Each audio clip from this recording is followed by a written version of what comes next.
it's Amy. I'm back again with another video about my journaling and note-taking process and about the notebooks that I use for commonplace books. Now, on Thursday of last week, I had shown you a couple of new notebooks that arrived in the mail for me. One of them was this Moleskine Notebook, which I haven't yet begun to use, but I think it is my intention that I'm going to use that when I am perhaps reading fiction. So that'll be my commonplace volume for fiction at the moment, and the bigger one is for non-fiction. Let's see if I can get this securely in frame. There we go. And I've actually started to use this one already.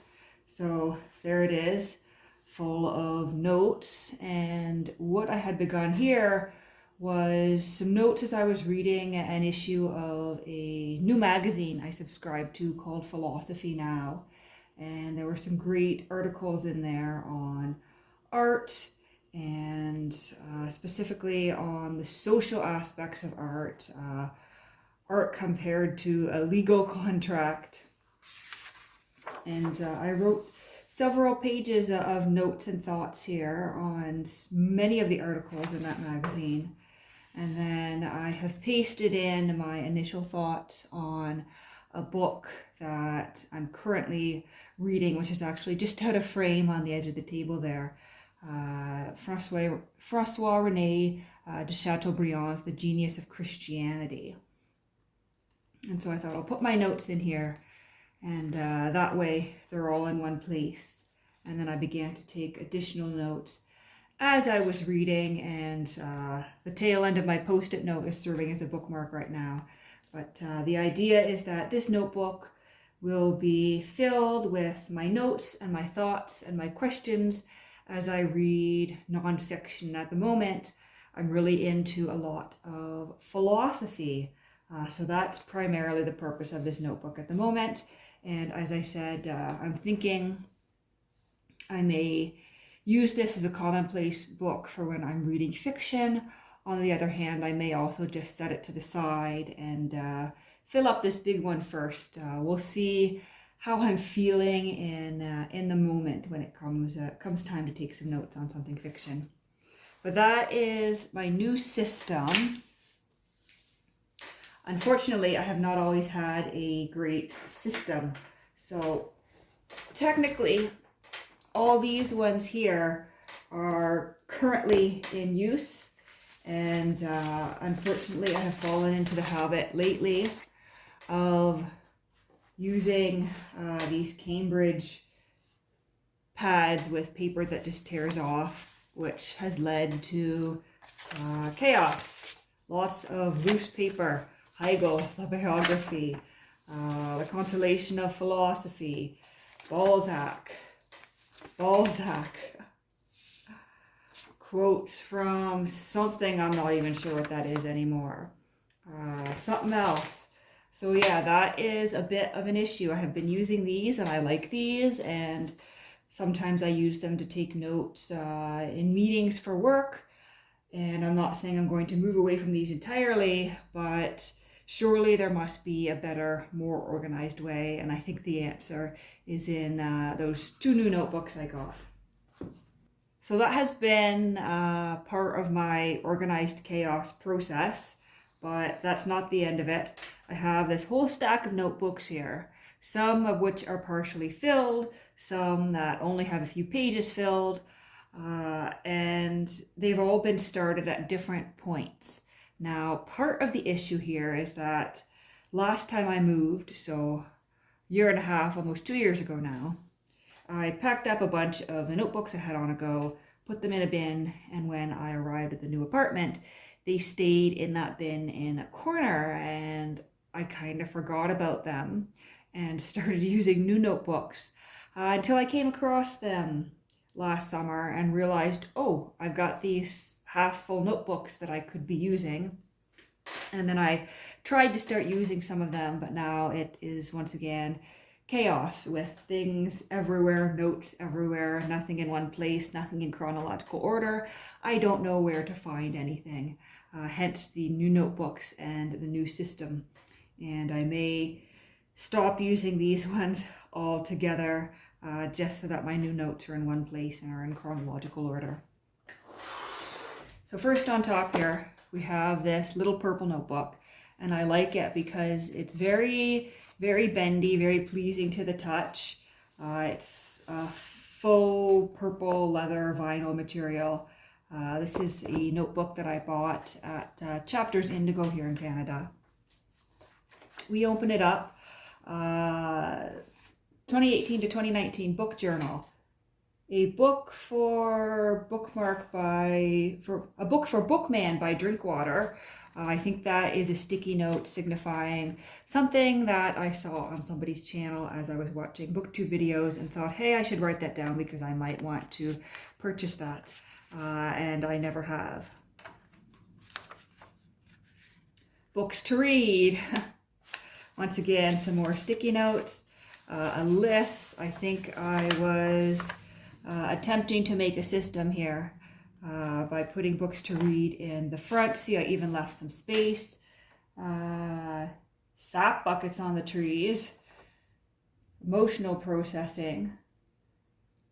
Oh, well, that's interesting. So I'm just realizing that these little, I don't know what to call them, quotes here, they're random things I overheard at a bus stop or something, or in a library, somewhere out in public. And I thought those are some pretty funny sayings, and so I felt the need to write them down. I think I was at a bus stop, and some woman says to her friend, "You are like the drunken guru of emotional processing." Someone else said they're all ass backward and care about teacups and shit. And I'm not sure what the deal with the sap buckets on the trees was. Obviously something to do with maple syrup. Perhaps I was reflecting on the area where I grew up, which was known for its maple syrup production and for a maple syrup festival, in fact, which attracted many tourists. What do we got here? My notes from when I was reading Proust's Within a Budding Grove, Booktube tips. Some Booktube newbie tags. For a while I thought, I will keep track of the videos that I am watching. So this, once again, this was December of 2018. And December of 2018, that means I was back. I was back home where I grew up visiting my parents, and so that explains the note about the sap buckets. And it's quite possible that this was even a Christmas gift that someone bought me from Chapters, or maybe I bought it myself for my Christmas vacation trip. But let's see, I was watching S.L. Kirk for the first time. Someone named Max Mitchell. I no longer know who that is. And then we're into 2019. More Booktube newbie tags. And I'm wondering just how many of these Booktube newbie tags I'm looking at on this page here. How many of these people are actually still creating videos? How many people just maybe did one or two and then bounced? Yeah, I think there's only one channel on this page here that I'm still actually watching that I stuck with. And I don't actually recall why I felt the need to record what I was watching, but I did. Favorite Booktube videos today for 2019-01-03. Reading today. More Booktube newbie tags on January 3rd of 2019. Yeah, I was on vacation and I obviously had way too much time on my hands. Favorite Booktube today. Oh, that's Conrad's channel back when he was calling himself 7 Days at Sea. He's since returned once again, as he often does, under a new name this time, a name that's not quite popping into the top of my head right now, but he's back again. He comes and goes. He's been coming and going since before I was even on Booktube. More Booktube newbie tags. What I read today. Oh, I read The Dark Half by Stephen King. I read Diamond Lil by Mae West. I read Not Yet by Teresca Torres. I read... Oh, I think that's the end of it. I just have some notes and quotes here. Favorite Booktube videos today for the 6th of January. I was watching Britta Bowler that day. Another Booktube newbie tag. Some more Booktube newbie tags. And I think that's probably where it falls off with that, because by the 8th, I think I was back to work, back with my Christmas vacation, and no longer having the time to indulge in this. Here are my notes for Teresca Torres is Not Yet. I think I was planning to do a full review on that. So these are just the quick notes I jotted down before I sat down to film that video. When it was published, author, and a few points I wanted to make, and perhaps some quotes I wanted to share. And that tends to be my system. And my writing is atrocious here. It really doesn't get too much better than this, but I think I was sitting in a chair with this notebook on my lap, so it's slightly worse than usual. The Necromancer by Robert Holstalk. I started a heading to take notes on that, but apparently did not find much of use in it, and so did not proceed any further with notes.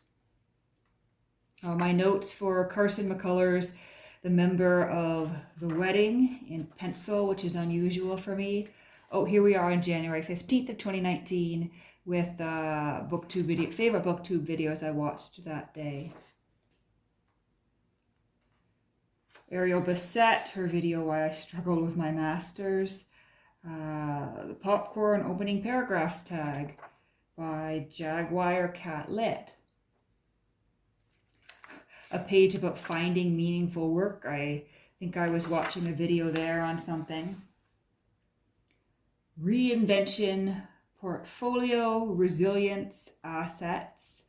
I'm not sure what I was reading or watching here, but oh, I know what this is. I know what this is. As soon as I see these diagrams, I know what this is. I attended a professional development day for people in my field of work, mainly business and policy analysts. And they had a number of speakers come in to talk at different seminar sessions you could sign up for about life and work and your career and how to survive in a world where you're expected to sort of upskill every 5 or 10 years, get more education, and perhaps change jobs every 5 to 10 years. I think that has something to do with a bus schedule, departing Tunnies at 12:50. I don't know why I wrote that down. Silence of the Lambs by Thomas Harris. Some notes I took when I read that, because I do believe I also filmed a book review video on that. The Man Who Watched Trains Go By. I remember reading that book, my notes on that one. Red Dragon, also by Thomas Harris. Notes from a Gentle Madness by... oh, I didn't write down the author here, but this is Nicholas A. Basbanes.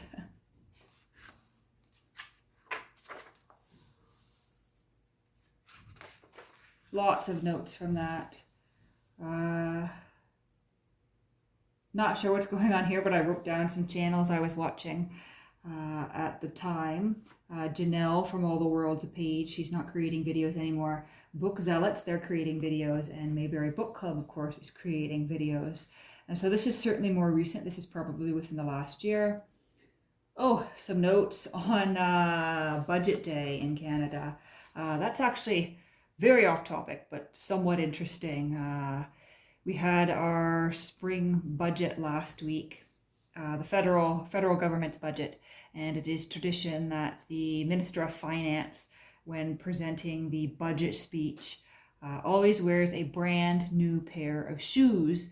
And this year, for the very first time, Krista Friedland was the Minister of Finance, and it was the first time that a woman has been a finance minister.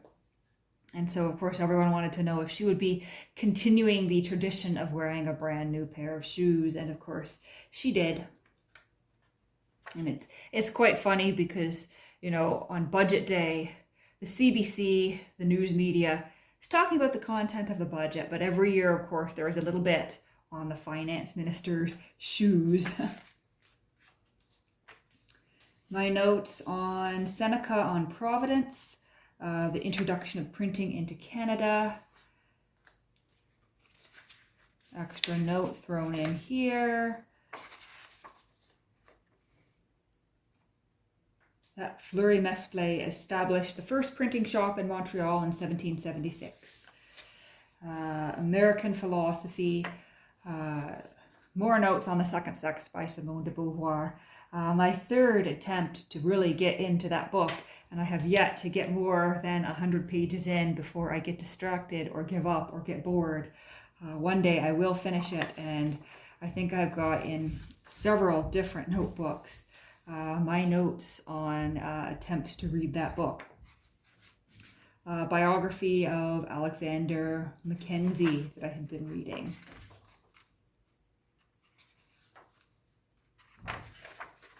And I took many, many notes on that. A Daughter of Eve by Balzac. So this is certainly one I've been using more recently. Notes that I don't understand the context of anymore. The Lesson of Balzac, Henry James. That was a short essay that I read. Letters of Two Brides by Balzac. The notes I took while I was reading and in preparation for my videos.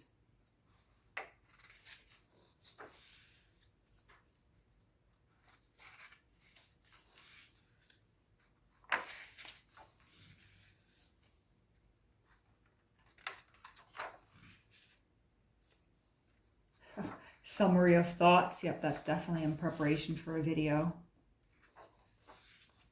And that is sort of the end of it. This one is still blank.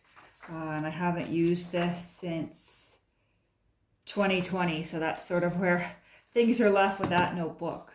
One incomplete notebook. Pulling out another one. This is one I specifically purchased because I wanted something to put notes in. And this is way back in 2018. This is one of the ones that got buried in my move. I was reading at this point in time the journals or the letters of André Gide, and I started a list of authors read by Gide. I'm not sure what the intention was. Perhaps my intention was to just take note and perhaps dig into some of the authors that had influenced him. And I kept going for several pages here. Notes for better journaling. I think I was watching a YouTube video on journaling and wondering if there was possibly a way I could improve my journaling habits. Describe how an author or book is making me feel, not just the fact that I'm reading it. And I think that stems from part of my journaling habit is to keep it short and sweet. And I'll say, I was reading William Gaddis's The Recognitions. I took a walk in the park. I got up at 6 and I made coffee.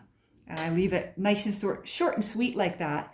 But in reading the diaries and journals of others, I had sort of come to this realization that there was something more literary and something more in-depth about some of these other journals. And I was saying to myself at that point in time, and perhaps I was reading Gide's journals, and that's where this stems from, that there was greater depth and greater value in expanding on those short, sweet sentences because, 20 years from now, am I going to care whether I made coffee at 6 a.m. and went for a walk around the lake? Is it going to mean anything to come across a sentence that says, I am reading The Recognitions by William Gaddis? I would much rather come back 20 years from now and be able to see in my journal what I thought of the Recognitions by Gaddis, what I perhaps was reflecting on as I made that cup of coffee, the people I met, the conversations I had, rather than just, a bullet point journal. And so I think that's where some of my thoughts were coming to in 2018 there. And I still feel like I have room to improve on in my journals, but certainly in what I'll call the pandemic period, the pandemic year, I've gotten a lot more detailed with my writing, even if some of it was, recounting what was in the news reports, recounting what I had been told at work, and that sort of thing, or recounting how I was reacting to certain pieces of news, what I was doing. That at least is a lot more interesting than I am reading this today, I made coffee today. But moving on. So I have some quotes here. I'm not sure what these quotes are from. Perhaps they are from Gide's journal as well, since they are next to it, despite the fact there's a blank page. To me, the world is a mirror, and I am amazed when it gives a bad reflection of me. 10 June 1891. So perhaps these are quotes from the Journal of Gide. Volume 2, number 2 of what? I don't know, maybe Gide's journal or something else. If I really existed, would that swallow have flown so close to me? I wondered that the other day when I almost got dive bombed in the head by a group of sparrows coming out of a bush. Notes for Whisper Their Love by Valerie Taylor. From 04/15/2018. Oh, that's a bit ripped. D.H. Lawrence, Lady Chatterley's Lover, a novel that I did not enjoy that much. 2019 reading goals. 25 books, because that's not the important part. Get an Ottawa Public Library card.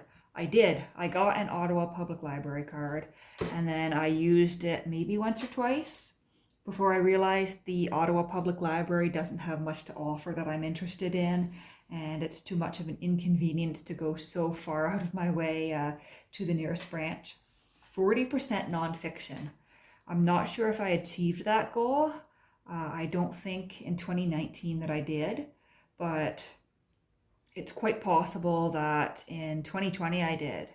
And in 2021 so far, I think I'm probably closer to 50% nonfiction, just because I'm much more interested in the nonfiction in the last year or two than I've ever been before in my life, and I definitely find it more satisfying than fiction recently. Oh, I wanted to be reading simple books in French in 2019. That did not occur. My French is pretty much in the same place it's always been. Vocabulary encountered. And I don't even know where I would have encountered these words, but I guess I thought for a time I was going to keep note of words I did not recognize in the things I was reading. Ooh, there was my failed attempt at doing a Canlit Monday. I thought, maybe, once a week or once a month, I'll do a video on Canadian literature and I'll call it Canlit Monday. And I made one video on the Curé of St. Philippe, and then I never did that again because I fail at following through on things that I publicly promise. And that's why I try not to make public promises anymore on Booktube, because it's quite likely that I'm not going to follow through. Oh, here we are, notes for Proust, the Captive, and the Fugitive. I say here, first volume of Proust, where I found it a bit tiresome.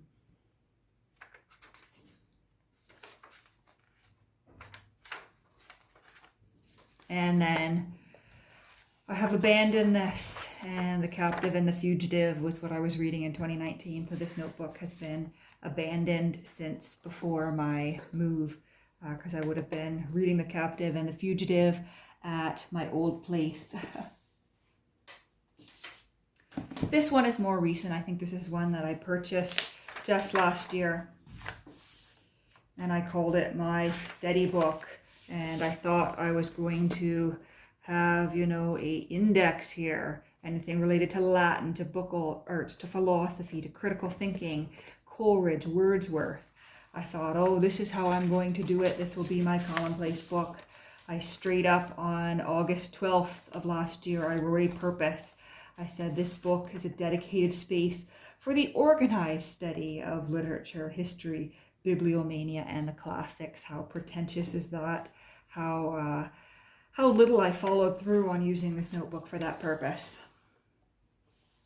And I have here my notes on a joint biography by Adam Sisman that I read last summer. The Friendship, Wordsworth and Coleridge. Notes from a book called Long Live Latin, The Pleasures of a Useless Language by Nicola Gardini. And I quite enjoyed that one. The sort of attributes, positive attributes of Latin literature that the author identified. Latin has 6 logical functions. Me trying to teach myself a little bit about Latin. I know nothing about Latin, but despite my inadequacy in learning languages, it would be my dream to someday be able to read several languages, including Latin, but my greatest failure in life is my inability to have discipline of any kind. More notes on the book on Latin. More notes on the Friendship, Wordsworth and Coleridge. So the way I was doing this is I would switch back and forth putting the title of what I was reading, because I do read multiple books at once. And this was a very productive few days in August of last year. Perhaps the best week of that summer, when I felt I was really disciplined and really productive. And I do go through phases where I feel very disciplined, very productive. You know, I've got a plan, I'm following through on that plan, I am immersed in literature, I am immersed in my notebooks, and then it's like a switch flips in my brain, and all I want to do is drink wine and watch episodes of Criminal Minds and NCIS for hours on end. So that is the greatest difficulty that I face in staying dedicated and staying concentrated. And it's not like this is some sort of, you know, hardship to be immersed in this stuff. I feel best. I feel, I guess, emotionally most happy and satisfied when I am immersed in my reading and in my notebooks. And I don't feel quite as good, you know, when I'm just binging TV. But once I get into that rut of binging the TV, it can be hard to get back and get refocused. So, you know, if anybody has the key, the secret to developing discipline, be sure to let me know in the comments below. And maybe I can end this cycle. Notes from YouTube comment section.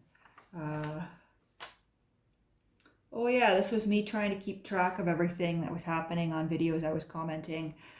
People recommending things to me, people making references to things I had shared with them.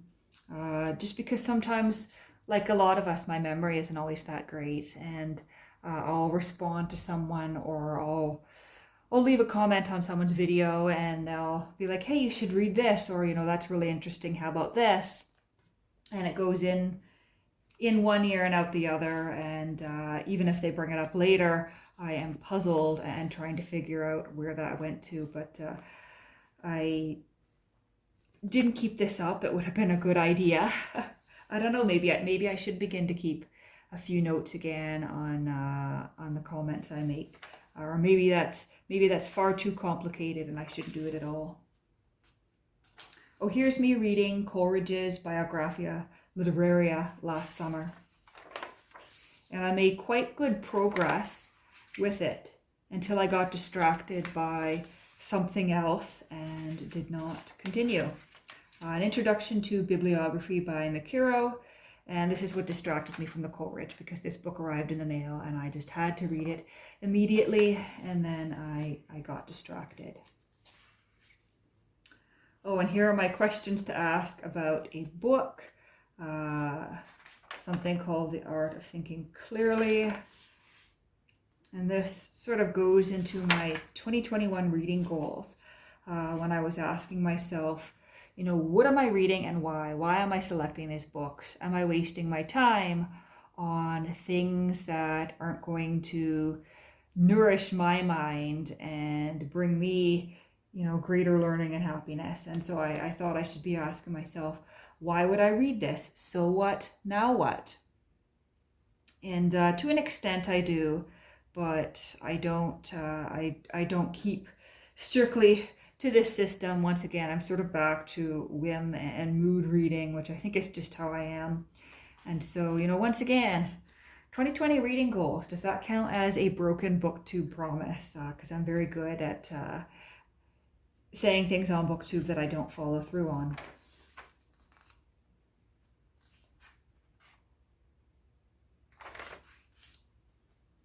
Oh, my notes for Thus Spoke Zarathustra by Nietzsche, which I began to read earlier this year. And that one is actually still on my shelf here with the bookmark in it, because I haven't finished that one because I got distracted by other things.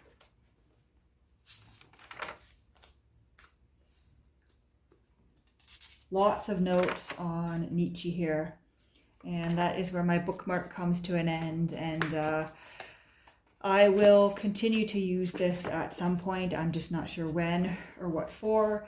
I suppose I could have just continued to use this, but I got distracted by the pretty new notebooks I wanted to buy and forgot that I had even begun to write in this because it was buried on the top of a shelf. We have another one here, which has been with me for a while, and this is one that I purchased in undergrad, and I began to use it for a class in 2018. I'm not sure what this class was. Political Behavior and Psychology. Critique the concepts, the empirical approach. Is this the right way to measure the concept? Is the concept flawed? What factors / sources of explanation haven't been considered? So I think these were some recommendations from the professor of a class I was taking about how to critically look at a journal or an academic article that we found, or even a primary source, to assess its validity for our own research or just for the seminar conversations.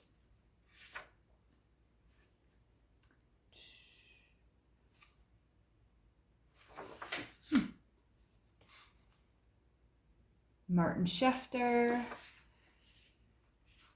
Political incorporation memes. Now I'm wondering though, no, this isn't undergrad. Why did I think this is undergrad? This is grad school. This makes a lot more sense because it's 2018, so it's grad school, and these notes make more sense to me. This was about a class on political participation, I believe, articles on migrating gender equalities and all sorts of things. Political incorporation among immigrants from 10 areas of origins. Oh, now I'm remembering this class. This class was a bit of a snooze fest. I did not enjoy this seminar. I would skim my readings just to get enough to go to class and to contribute to the discussion and get those participation grades. But I was bored. This was not really my thing. It was grad school too, so I was tired all the time, and yeah, I think this is mostly just notes from grad school. This is all the same class here, because I took hundreds of pages of notes for that class. Religion as a Path to Civic Engagement by Peggy Levitt. Mobile Bodies, Immobile Beliefs.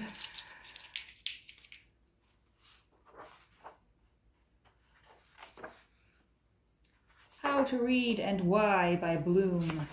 So I did use this for one book that I read earlier this year, and that is about it. So this one is exactly like the black one I just showed you, only in brown. This is another notebook from grad school, and it has notes from when I was thinking about doing a thesis for my studies. A lot of things are crossed out here because I sort of came to the conclusion that, oh, I'm not doing that 100-page thesis. I'm going to complete my degree through coursework. So those are irrelevant. Oh, okay, I'm classy. This is a barrette. I used a barrette as a paperclip.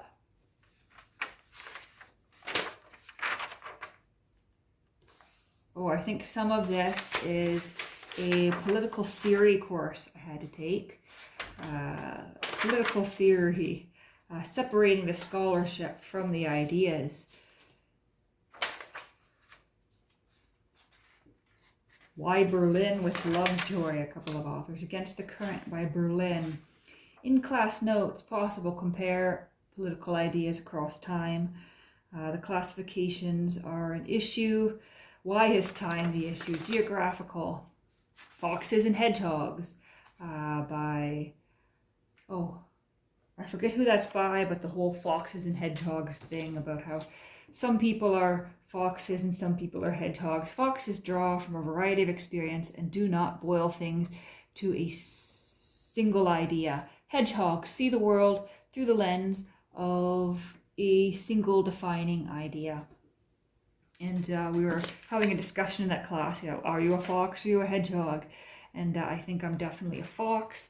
I draw my conception of the world from several sources, from several ideas. I do not look through a single lens, a single idea or ideology to define my conception of the world. And the author's name was Berlin, and Berlin was looking at Tolstoy and history. Rousseau, free will, what is power, what is conferring, and how is it done? This was a very, very interesting class, and I took it with a professor who was a political theory professor. Because I was doing coursework in my master's, I had the opportunity to sort of take whatever courses I wanted, and this one was a little bit out of my wheelhouse, but it was very satisfying. And it was a small group of 6 or 7 students who were all immersed in political theory, so immersed in everything from Plato to Hume to Heidegger, anyone basically who ever wrote on anything that could be considered political theory. And they were, most of them, specialists working on their own research projects. It was a mixture of master's and PhD students. And we had these very fruitful conversations, unfortunately coming from a background that wasn't steeped in political theory or steeped in philosophy. There were a lot of things that went over my head, a lot of things I didn't understand, and I was fairly silent in these seminars, but it was a real treat just to sit and listen to all these people who were much smarter than me talk. And I guess I did okay on my final paper, and I did okay in the class because I did come out of that still with an A-, so it was an enjoyable experience there. And the professor for that class, when I went to his office hours, his shelves were filled with these wonderful old 18th century books, a complete set of, I'm forgetting exactly who the philosopher was, but it had been a gift from his supervisor, I believe, when he finished his PhD, to gift him this wonderful set of these really old books. And I walked in, and me being a book person, I stopped to stare and I commented on them, and he told me the story. But I think I was one student who didn't especially belong in that atmosphere, because although I was interested in the political theory and the concepts, I wasn't devoted enough to it to devote my life to it, as most of the people in that room were. And that is one of the moments when I realized I was not particularly suited to a life of academia, and that I should go into the business world instead, and rather treat learning and studying as more of a self-directed hobby rather than a career. Because academia requires you to be able to work within the social and political structures of the university and the publishing world. And that is just not something I enjoyed. Yeah, I'll leave it at that.